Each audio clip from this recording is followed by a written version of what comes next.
This is a sermon for August 21st, 2022, and I'm going to read from Hebrews 11, 1 to 3, and 8 to 16.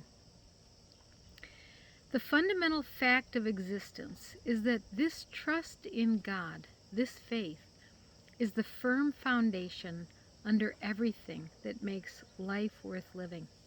It's our handle on what we can't see.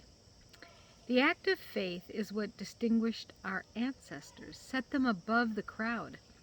By an act of faith, Sarah and Abraham said yes to God's call to travel to an unknown place that would become their home.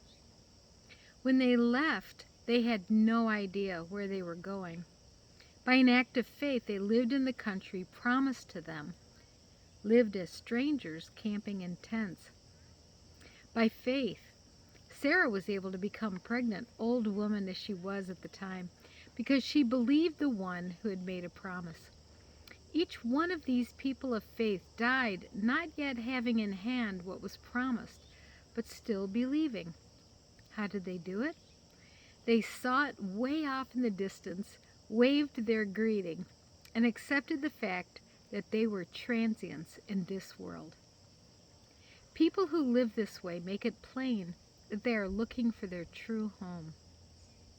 If they were homesick for the old country, they could have gone back any time they wanted, but they were after a far better country than that. And then I'm going to read from Luke 12:32 to 34. Don't be afraid of missing out. You're my dearest friends. Your loving God wants to give you the very kingdom itself. Be generous, give to the poor. Get yourselves a bank that can't go bankrupt, a bank in heaven, far from bank robbers, safe from embezzlers, a bank you can bank on. The place where your treasure is the place you will most want to be and end up being. Well, I was learning this week about a concept called anti-fragility. And we are at a bad point in our culture where we've raised a whole generation, the kids that are just going to college now or in the midst of college or just getting out, and they've been raised as more fragile than any generation before. We've made sure they were safe at every turn, and we haven't allowed them to go off and play like I did as a kid. Yeah, I got injured once. I needed stitches in my knee because I fell on my bicycle. And yeah, that was a terrible, terrible incident, but I learned from it. And kids need to get themselves injured, not killed, but injured sometimes. And they learn from it. And play is critical for children. And then I've also learned that face-to-face interaction is also critical. That online interaction is a poor substitute for face-to-face. Now, we've always known that, but we know it even more now with so much time in the pandemic. And so, as it was mentioned, we encourage people to come back to church that can, who aren't on Zoom because they need to stay home. But to be present in each other's space is very important. And face-to-face in real life, not just face-to-face on Zoom or on video, is important. And so back to the anti-fragility thing. So there are college kids that won't look their professors in the face when they're talking to them. They're looking down because they're accustomed to being on their devices and they're afraid of the interactions. And it takes millions of face-to-face interactions to overcome our reticence about them. And normally you have that growing up. And unfortunately, the kids that have been staying inside way too much and have not been involved in the rough and tumble world, even as young adults and teenagers, there's just too much staying at home and there's too much being sheltered. And so we're in for a rough go of things. I understand it's a concern with employees, new employees as well. But anyway, a single flame, a single candle is fragile. Any puff of wind or the slightest breeze can blow it out. So we put a glass sleeve around it and we try to protect it in that way. But then think about a campfire. A campfire, once it takes, sometimes there's a little bit of work getting involved in taking, but once it takes, wind is a great thing and strengthens the fire. Then you need to add more and more logs and more fuel, and it's like, bring on the wind. It just makes me stronger, is what the campfire would say. And so, yeah, we need to be more involved. It takes a village just to be human and to be healthy in that way. And we need to share our strengths, our personal connections, listening and telling stories. Critically important for community.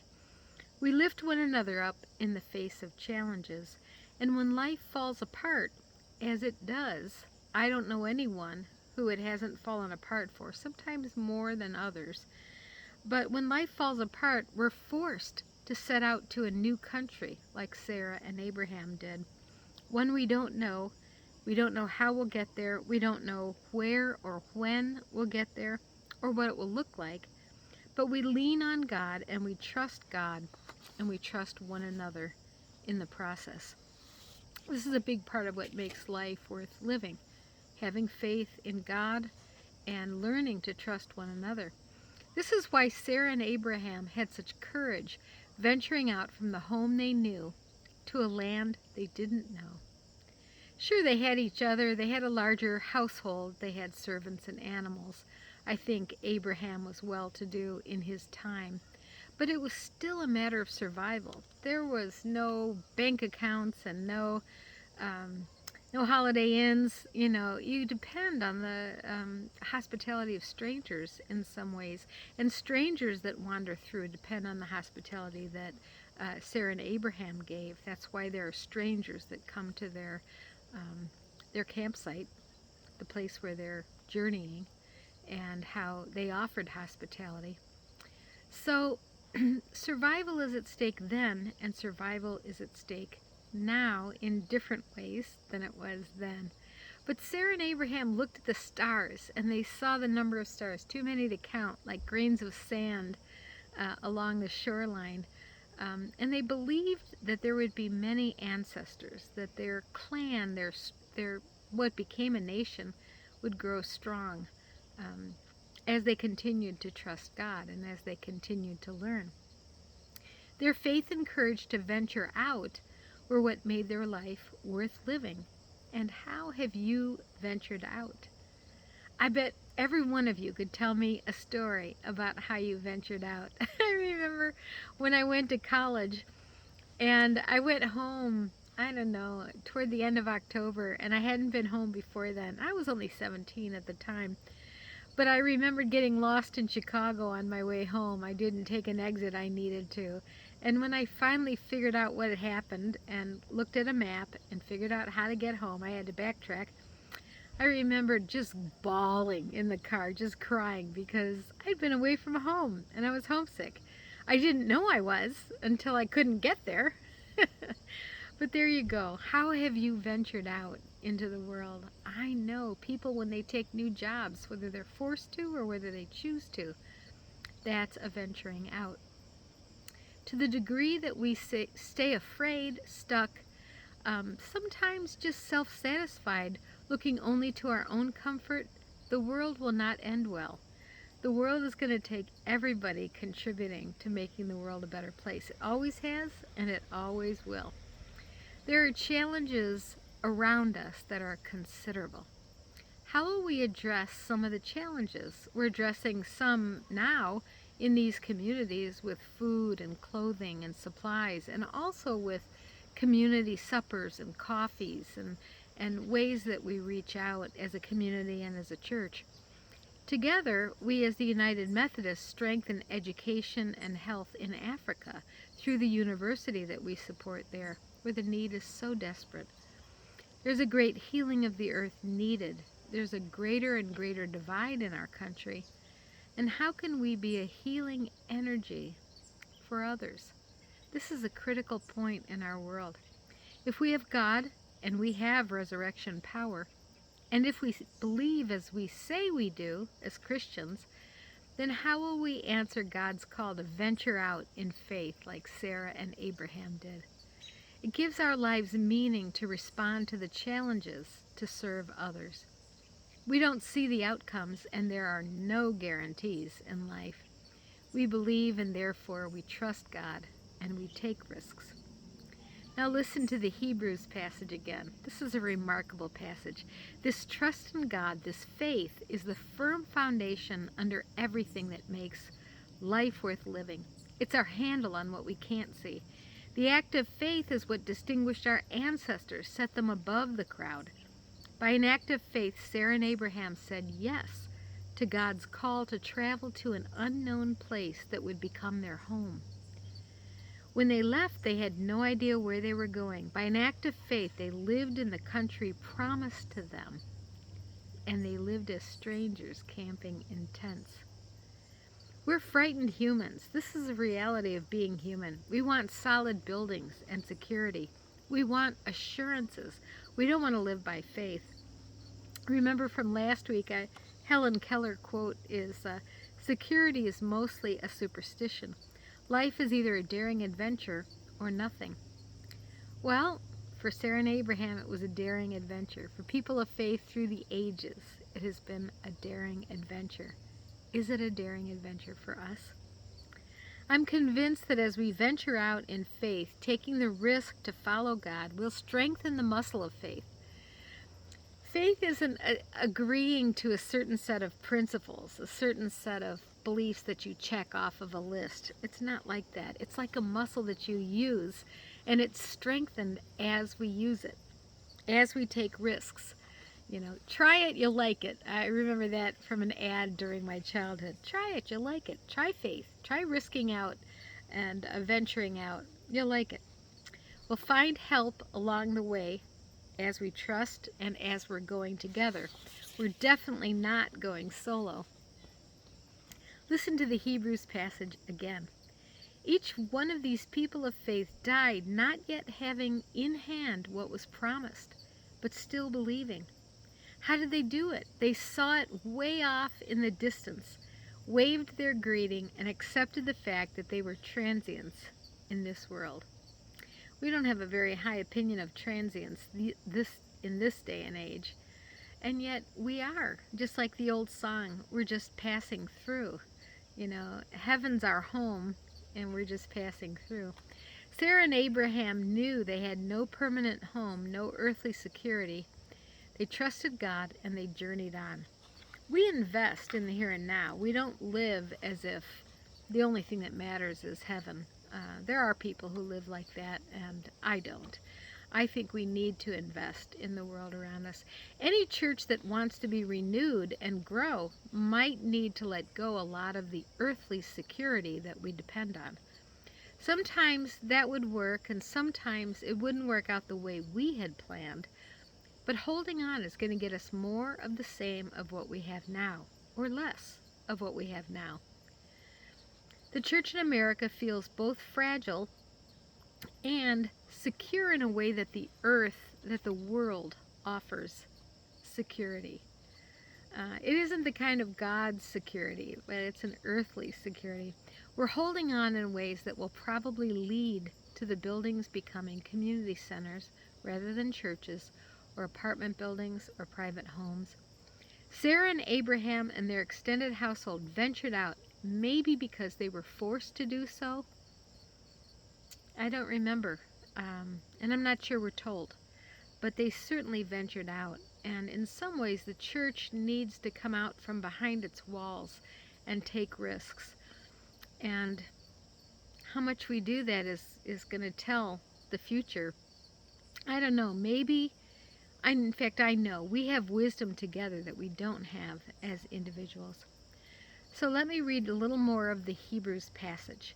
People who live this way make it plain that they're looking for their true home.